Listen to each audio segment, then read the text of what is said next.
Berlin, January 30th, 1943. 10:58 in the morning. Hermann Göring is about to speak. 10 years earlier, almost to the hour, Adolf Hitler had sworn the oath before Paul von Hindenburg that ended the Weimar Republic. The Nazi propaganda apparatus had been building to this anniversary for weeks.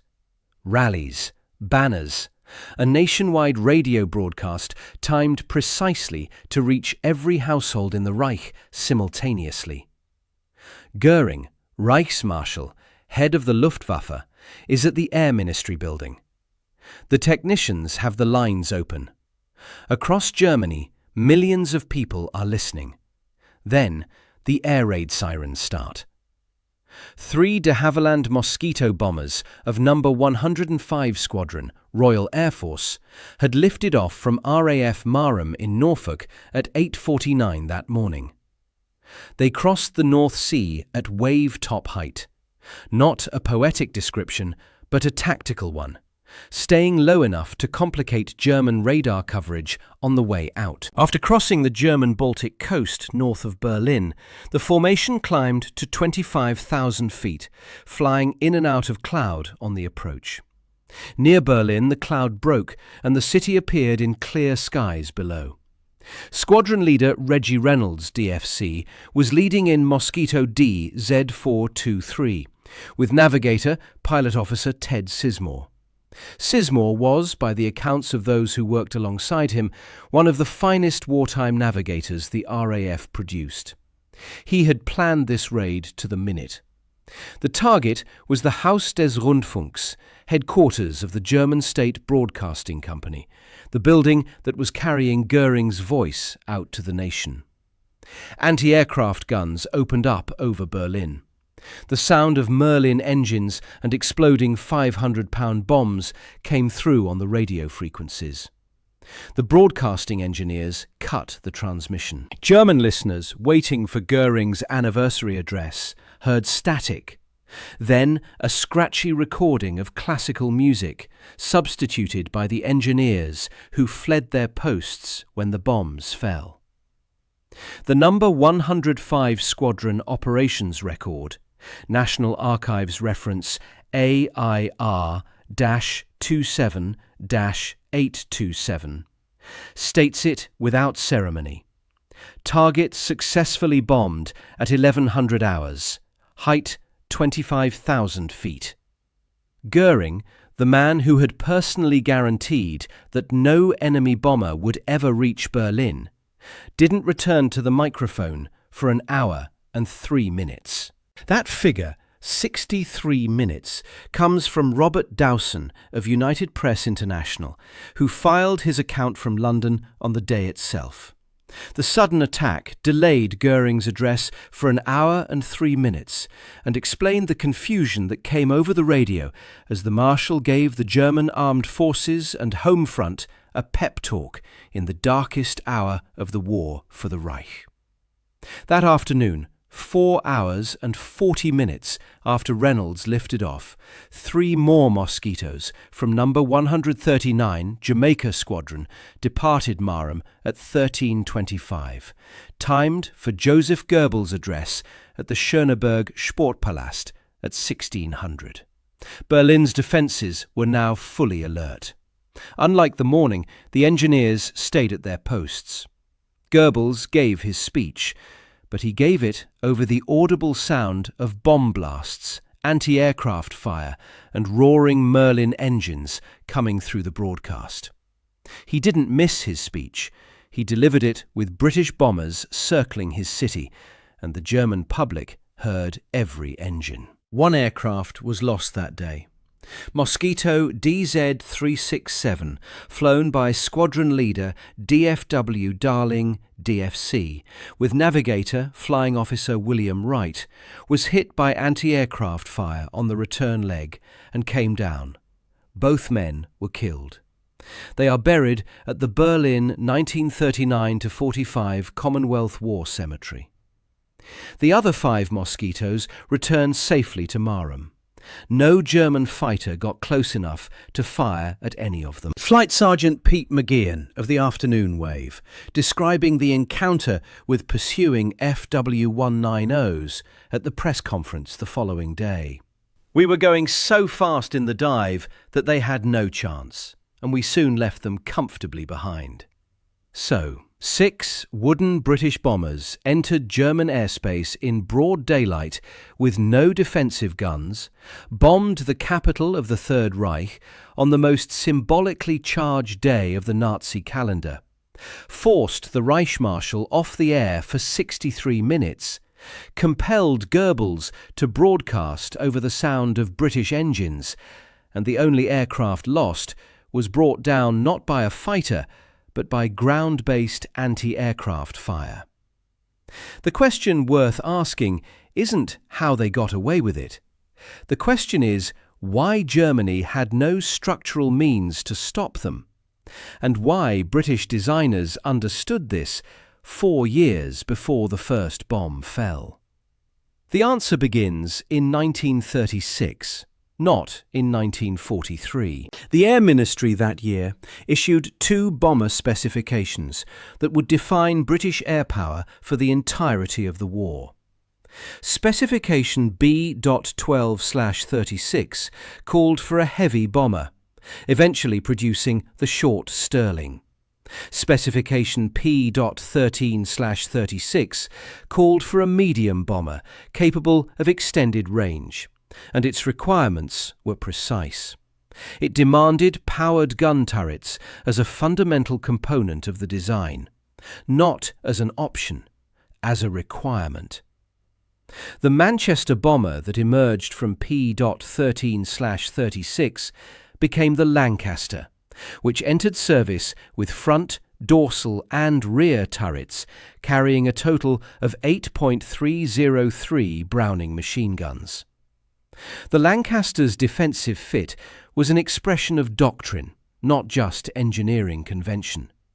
The doctrine held that a bomber flying over enemy territory would be attacked by defending fighters, and that the only means of survival was to suppress those attacks with guns. Every Air Ministry specification for a bomber in this period operated on the same assumption. Defensive armament was the price of daylight survival. The only question was how many turrets and what caliber. This assumption wasn't stupid. It was built on genuine operational analysis of the previous conflict, where fighter aircraft had demonstrated consistent ability to destroy unescorted bombers. The RAF had spent the 1930s watching German aviation develop, studying the performance of increasingly capable monoplane fighters, and concluding that a bomber flying in daylight without guns was a target. The Lancaster, the Halifax, the Stirling, each was a rational engineering response to a rational threat assessment.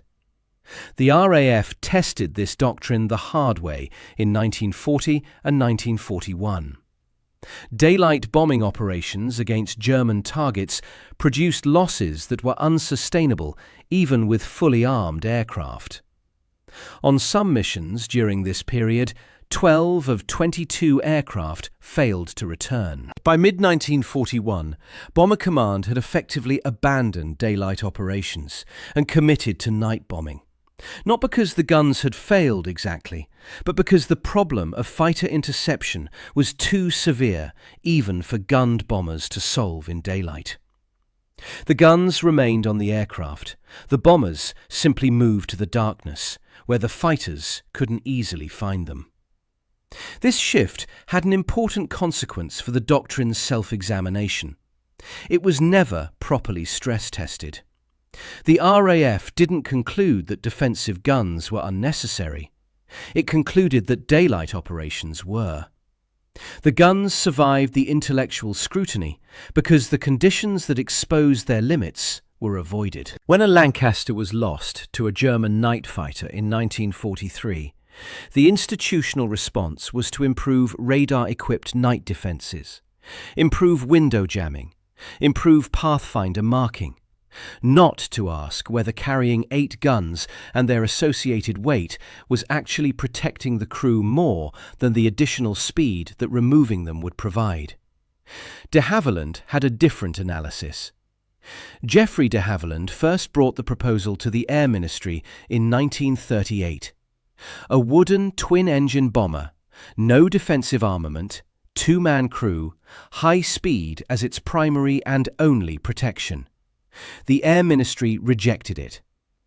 The subsequent internal debate was serious enough to be later named in a Brill academic volume as Freeman's Folly, a reference to Air Chief Marshal Sir Wilfrid Freeman, who eventually championed the programme against institutional resistance.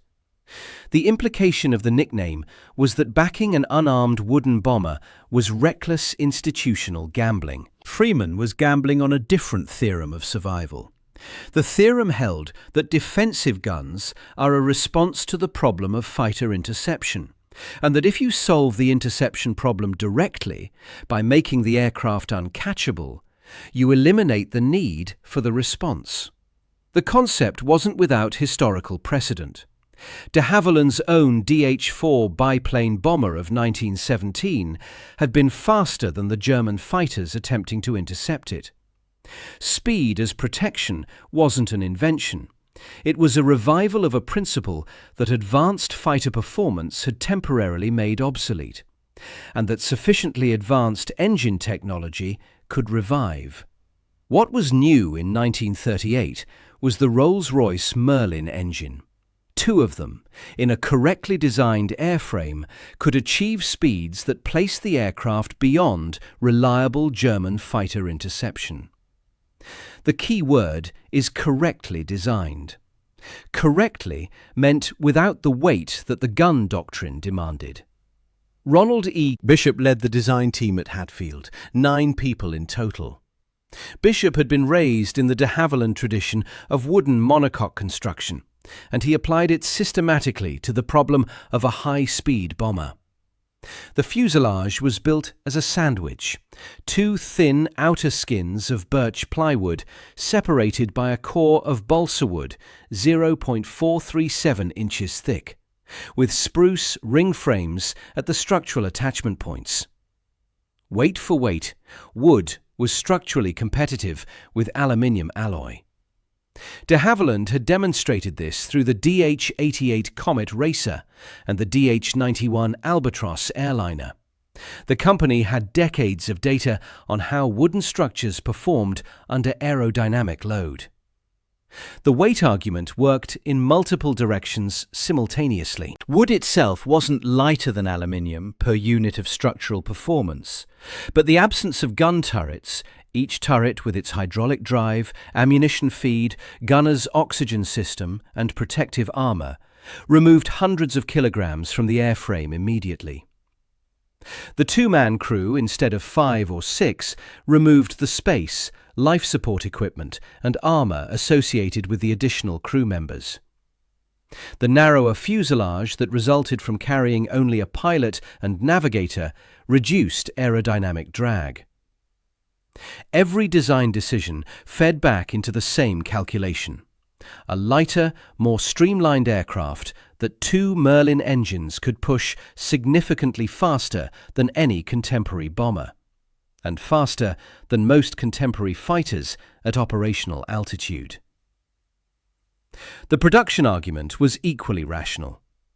Woodworking tradespeople, cabinet makers, furniture manufacturers, general joiners, weren't in competition with the aluminium fabricators building Spitfires and Lancasters. Mosquito production occupied a separate supply chain that didn't touch the strategic aluminium allocation, and didn't compete for the specific workforce the major combat aircraft programs required.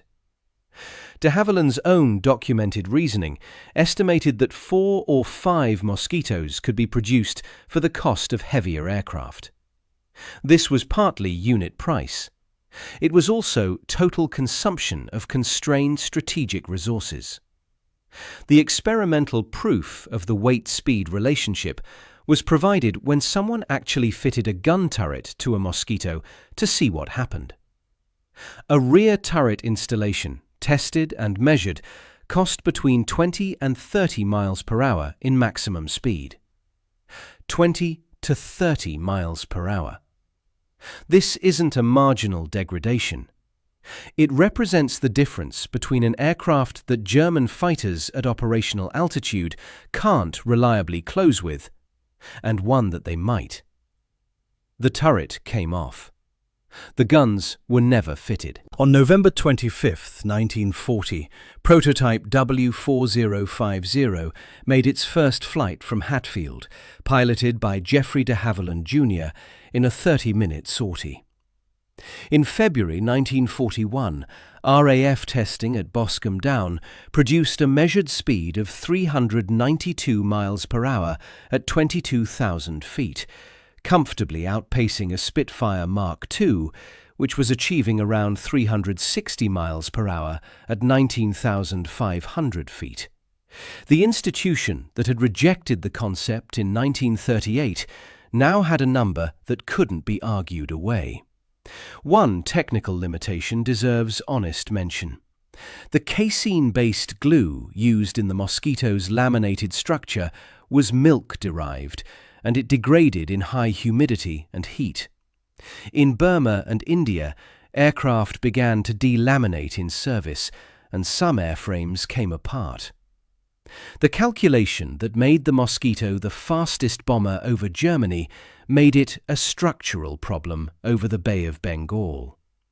The Wood decision was correct, but it was correct within a bounded environment. The script of this aircraft was written in temperate European weather, and it performed accordingly. Over Berlin in January 1943, the weather was European. The calculation held. Now let us do the mathematics of survival, because the mathematics is where this story actually lives. The Mosquito B Mark IV in operational service had a rated maximum speed of 380 miles per hour at 21,000 feet. At the operational altitude for the January 30th raid, 25,000 feet, the speed was somewhat lower than that rated maximum, but still above 350 miles per hour at cruise. Against this, Germany's primary day fighters in early 1943 were the Focke-Wulf FW190A and the Messerschmitt Bf109G. The FW190A had a structural problem at altitude. Its BMW 801 radial engine lost efficiency rapidly above 6,000 meters, approximately 20,000 feet, where supercharger performance fell off steeply. At 25,000 feet, an FW190A was operating at the ceiling of its effective envelope, at speeds around 340 to 350 miles per hour. The Bf109G series was more credible at altitude. Its DB605 engine maintained better performance higher up, which is why it remained the primary high-altitude threat to the Mosquito for much of the war. In some configurations, at 25,000 feet, a Bf109G could be roughly speed comparable with the Mosquito B Mark IV, and sources differ on whether the gap was 5 miles per hour or 30 miles per hour, depending on precise engine fit and operational conditions. But raw top speed is only half the problem. The other half is time. Germany's air defense network in early 1943 was built around the Himmelbett system, organized by Generalleutnant Josef Kammhuber. Each Himmelbett station covered a defined sector of airspace and used 2 Würzburg precision tracking radars simultaneously.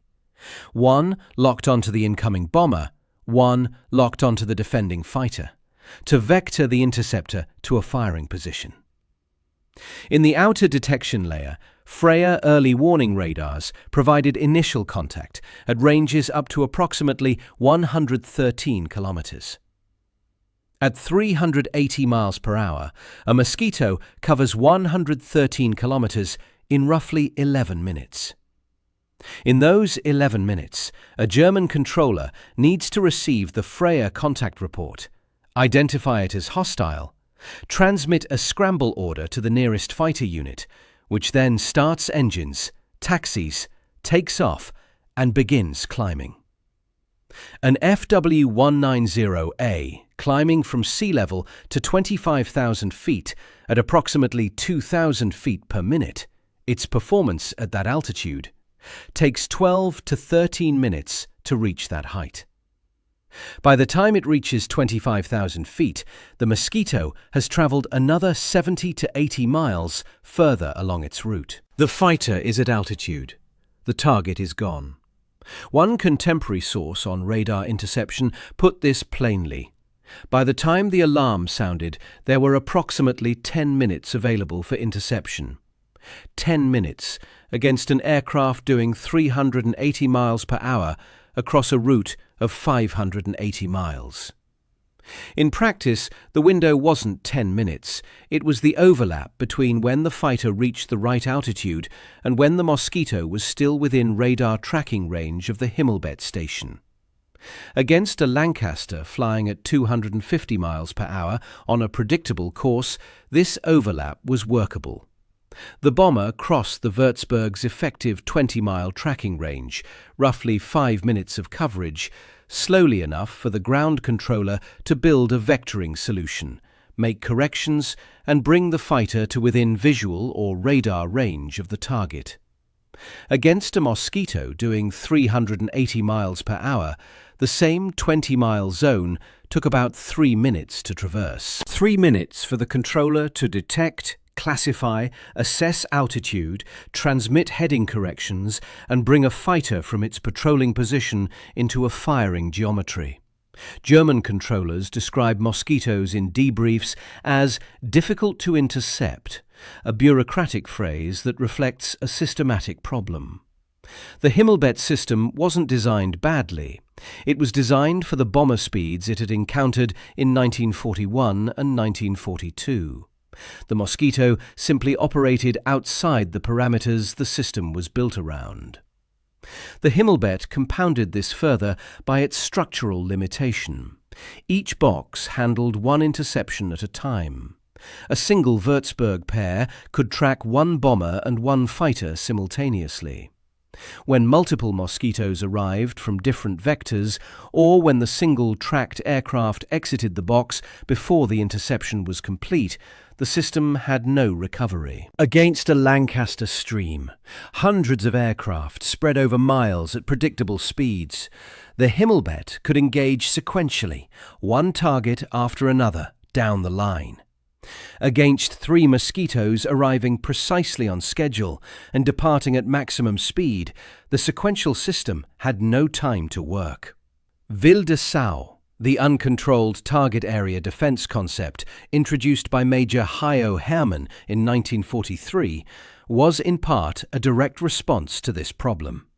Instead of ground-controlled intercept, Ville de Sau put fighters over the target area and let pilots find bombers visually or by illumination. The concept acknowledged that controlled intercept wasn't always viable. The controller and his Würzburg pair were sometimes simply out of the loop before the target arrived. Against slow, heavy bombers illuminated by searchlights and pathfinder flares over a burning city, Ville de Sau sometimes worked. Against Mosquitoes in daylight at 25,000 feet, it was largely academic. JG-300, the primary Ville de Sau unit, was scrambled against Mosquitoes on daylight operations with limited effect.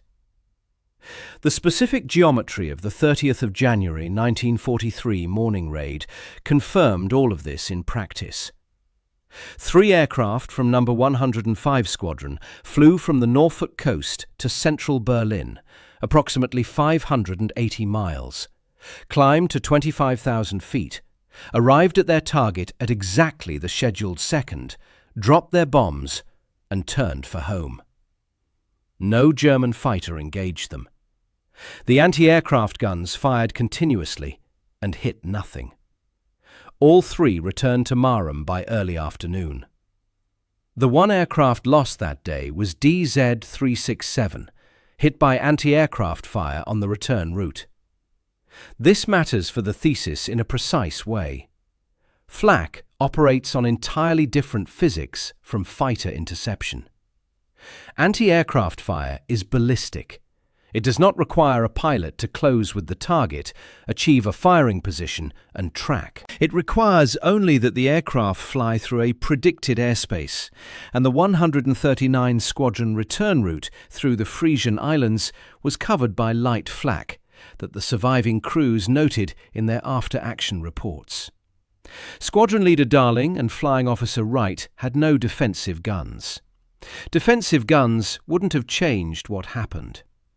The shell that brought down DZ423 wasn't fired by a fighter that approached and took aim. Adding a rear turret would have cost 20 miles per hour and done nothing to stop the flak. The loss is real. The 2 men buried in Berlin are real. The thesis isn't that the Mosquito was invulnerable. It's that the one form of protection it lacked, the defensive gun, wasn't relevant to the threat that killed it. Here is what January 30th, 1943 looked like from inside the cockpit of DK337, the aircraft flown by Flight Sergeant Pete McGeehan of New Zealand and navigator Flying Officer Reg Morris in the afternoon wave. The 139 Squadron operations record for that sortie describes a low-level crossing of the North Sea as far as Lübeck, the same basic profile as the morning, hugging the surface to complicate early radar detection, and then a climb to 20,000 feet, with the course altered as they approached Berlin from the north. McGeehan's ORB entry reads, "Berlin appeared in brilliant sunshine on ETA. The clouds had broken. The city was visible. Bombs were dropped at 1600 hours, with one burst observed approximately half a mile south of the city centre. Heavy flak," the record notes. "Evasive action taken. 2 fighters seen. The fighters were evaded." At the press conference in London the following day, Sergeant Lofty Fletcher of the afternoon wave, McGeehan's wasn't the only aircraft, described the mission in a handful of nervous sentences. "We got over to the other side, and we approached Berlin above the cloud. We added our contributions to the festivities and, headed for home. I personally didn't see any flak, but I was told there was quite a lot of it knocking around." McGeehan was more specific about the fighters. "Some flak popped up at us, close enough to be unpleasant, but not hitting the aircraft. It promised to be persistent, so we dived down, setting off for home. As we were diving, we saw 2 single-engine fighters heading towards us. But we were going so fast in the dive that they had no chance, and we soon left them comfortably behind." This is the physics, restated as experience. The fighters were heading towards the aircraft. They weren't closing. They weren't achieving a firing position. At the speeds involved in a diving Mosquito at 20,000 feet, the FW-190s were mathematically behind the curve before they started. The 5 returning crews were all decorated. Reynolds received the Distinguished Service Order. The other officers received the DFC. The 2 sergeants received the DFM. A photograph was taken at the Air Ministry in Whitehall on 31st of January. Wickham and Makin in their uniforms, looking younger than the mission deserves. The UPI dispatch from London that day ran a headline that put the day's events with journalist brevity. "Berlin bombed by British. Göring pep talk halted." The Dowson article noted the irony directly. There was an ironic twist to the fact that the British planes arrived precisely on the scheduled hour of Göring's address.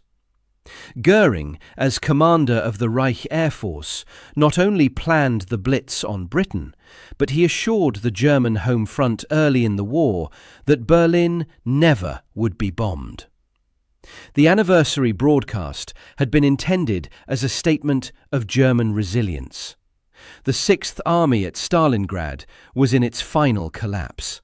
approximately 220,000 soldiers encircled and dying in the Russian winter.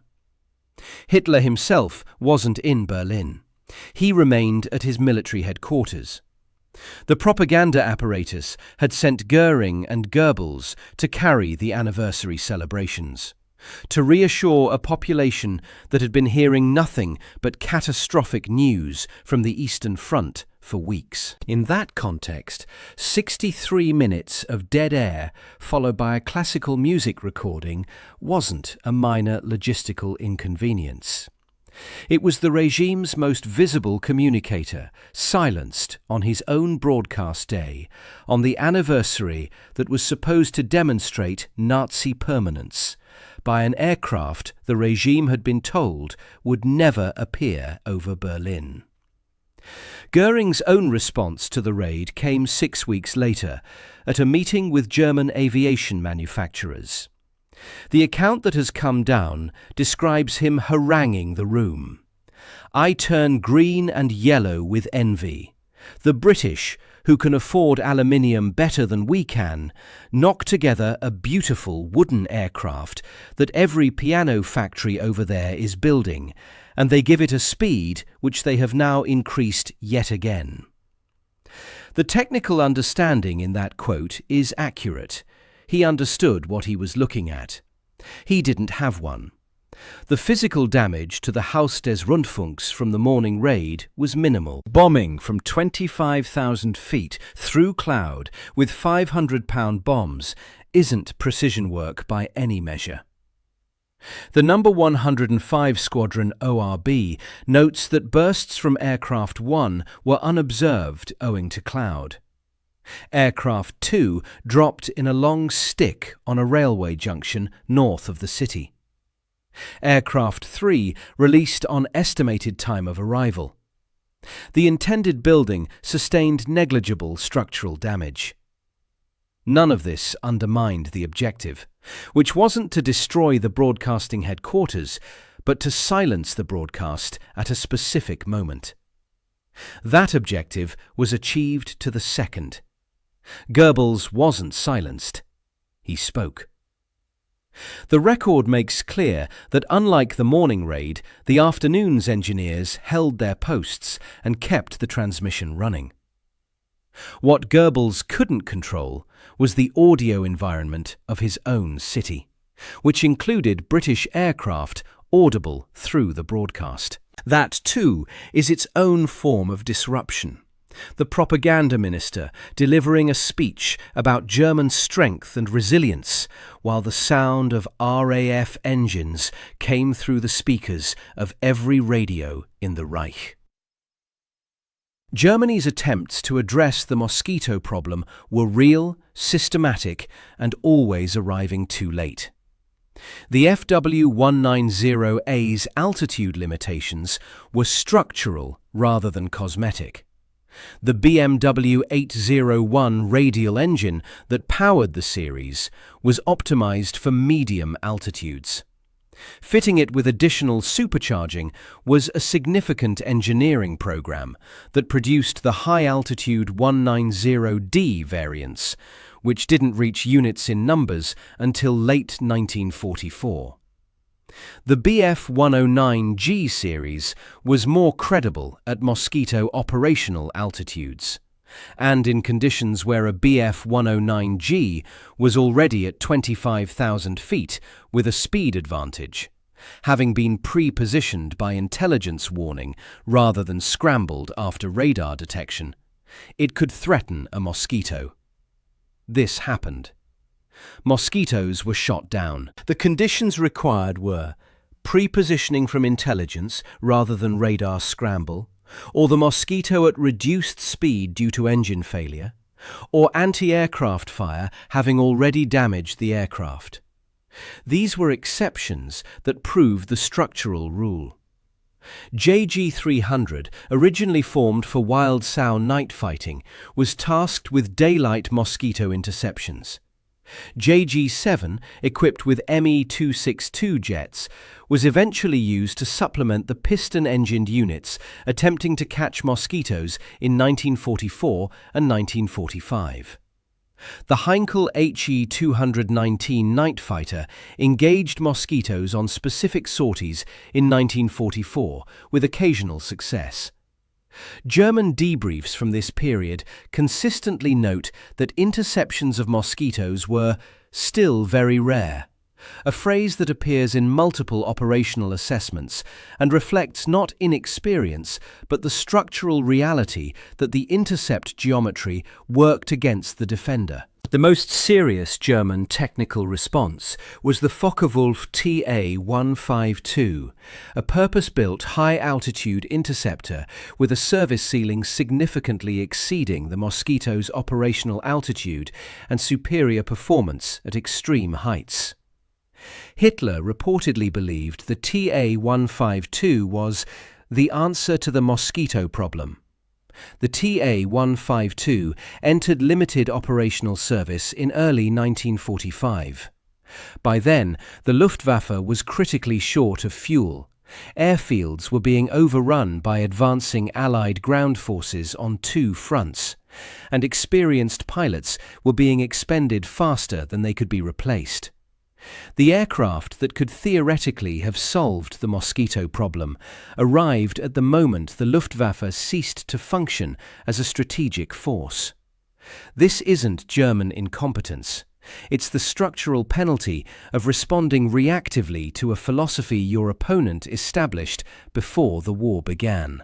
By the time Germany fully understood what it was facing, not a wooden improvisation that had gotten lucky, but a deliberate expression of a speed protection doctrine, the development timeline for a purpose-built counter ran to 4 or 5 years. The Mosquito had those years to operate freely. The statistics validate the doctrine. Mosquito squadrons flying in the light night striking force recorded losses of 1 aircraft per 2,000 sorties in the later war period, a figure that comes from the operational records of No. 8 Group. Lancaster bomber crews flying the main offensive during comparable periods were being lost at approximately 2.2% per sortie, which over a 30-mission tour meant roughly a 50% chance of death or capture. The Mosquito's loss rate was roughly 3 times lower for the entire war period, flying without a single defensive gun.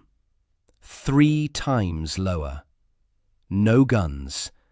Daylight capable. Air Chief Marshal Harris, who pushed hard to expand Mosquito production throughout the war and watched the loss figures accumulate, concluded that the Mosquito had by far the lowest rate of being shot down of any aircraft in Bomber Command's wartime service. He said he tried to analyze why. The answer had been available since 1938.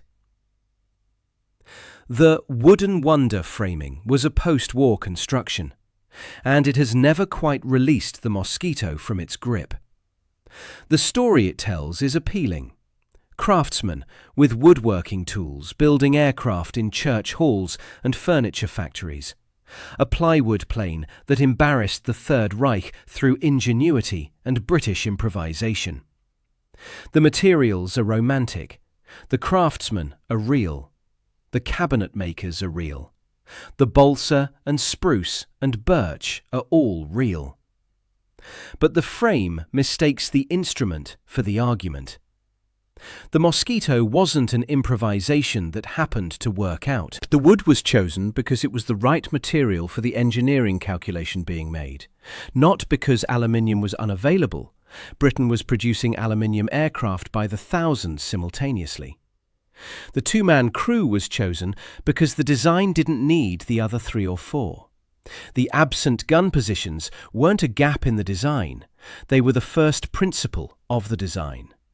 What de Havilland was building in Hatfield in 1939 and 1940 was a proof of a proposition that the Air Ministry considered professionally irresponsible, that a bomber without defensive armament, flying fast enough and high enough, could survive over defended airspace better than a bomber carrying every gun the doctrine required.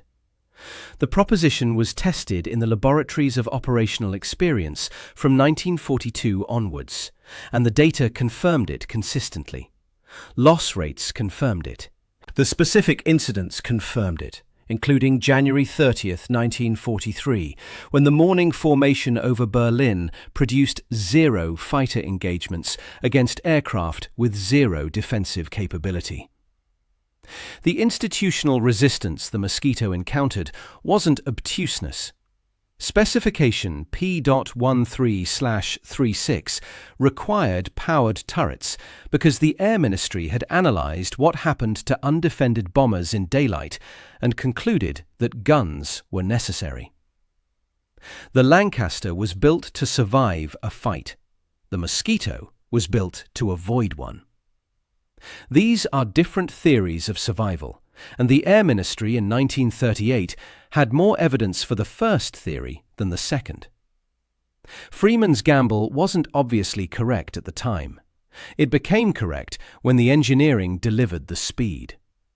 The distinction the wooden wonder narrative obscures is this: the wood was incidental to the outcome. If someone had found a way to build the same airframe in aluminium at the same weight with the same 2 Merlin engines without defensive armament, the aircraft would have performed identically over Berlin. The wood was the means, the speed was the argument. The argument was about doctrine. The debate the Mosquito was participating in between defensive gun logic and speed protection logic ran through every air force in the world simultaneously. The Americans arrived at a version of it with the B-17 Flying Fortress, which carried 13.50 caliber machine guns and lost catastrophic numbers of crews over Germany in 1943 before being given fighter escort. The RAF's response to unacceptable daylight losses had been to move to night. De Havilland's response was to make the question of daylight fighter interception structurally unanswerable by building an aircraft that moved too fast for the interception system to handle. The Himmelbet's Würzburg radars covered a 20-mile tracking zone. At 380 miles per hour, 3 minutes. 3 minutes for the ground controller to build a solution. The designer in Hatfield had not sat down and calculated the Würzburg's tracking arc against the Mosquito's cruise speed. That specific number wasn't available to him. But he understood the general principle, that interception required time. Time required the target to be predictable and slow enough to be caught. And an aircraft fast enough made the entire system structurally insufficient. The physics would work out in his favour. It did. Return to Berlin one more time. The morning of January 30th, 1943. Göring at the microphone, the technicians cutting the transmission, the recording of classical music filling 63 minutes of dead air over the German radio network. 3 wooden aircraft from Norfolk did that. 2 Merlin engines each, 2-man crew, Bombay carrying 500-pound bombs, and where the gun turret should have been, nothing. Clean lines, uncluttered nacelles. The absence of weight that became the presence of speed. The Mosquito bomber never had gun positions in the standard operational configuration. The design drawings simply never included them.